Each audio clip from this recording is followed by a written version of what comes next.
আশা করি আপনার মরিচবাতি ছড়া ঠিক হয়ে গেছে। ভিডিওটি হালকা বিনোদন ও ইলেকট্রনিক্স কাজের উদ্দেশ্যে বানানো হয়েছে, তাই ভিডিওটি শেষ পর্যন্ত দেখলে কাজটি শিখতে পারবেন।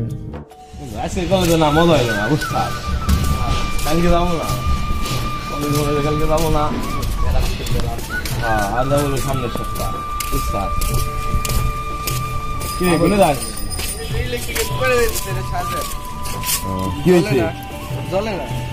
জানোস নি তারা সারে ভিতরে সারে আমার চাই।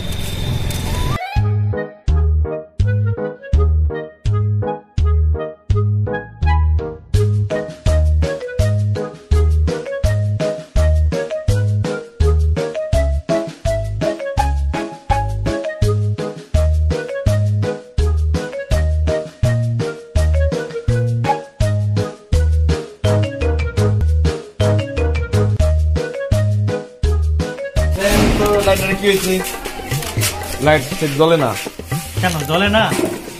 কি হয়েছে লাইটের কত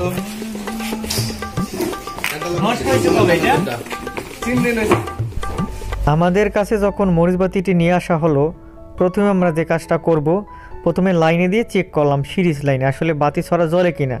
তার আগেই আমি খেয়াল করেছি যে কোনো তার ছেঁড়া আছে কিনা। আসলে কোনো তার ছেঁড়া ছিল না। আমি বক্সটি খুলে দেখলাম আসলে ব্রিজ পাওয়ার সাপ্লাই তৈরি করা আছে, সেই ব্রিজ পাওয়ার সাপ্লাইটা পুড়ে গেছে। এখন আমি তারগুলো খুলে ফেলতেছি।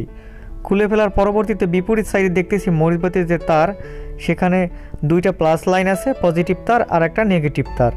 তো এইটা আমরা খুলে ফেলবো। আর স্বাভাবিক মরিচবাতিতে প্লাস আর মাইনাস একটা একটা থাকে।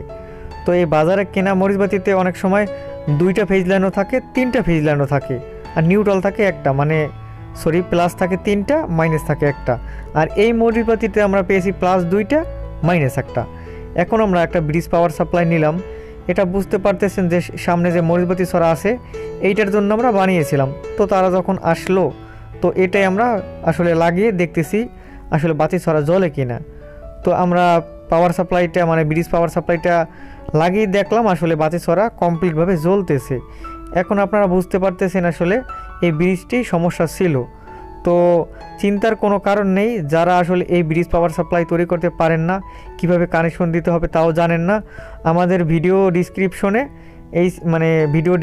আমরা একটা ভিডিও দিব যেটাতে লেখা থাকবে কিভাবে পাওয়ার সাপ্লাই তৈরি করা হয়। তো এই ব্রিজ পাওয়ার সাপ্লাইয়ের জন্য ভিডিওটা আপনারা দেখে নেবেন, তাহলে অবশ্যই আপনারা পারবেন। আর ভিডিওটি ভালো লেগে থাকলে একটি লাইক দিবেন, কমেন্টস করতে ভুলবেন না, চ্যানেলটি সাবস্ক্রাইব করবেন।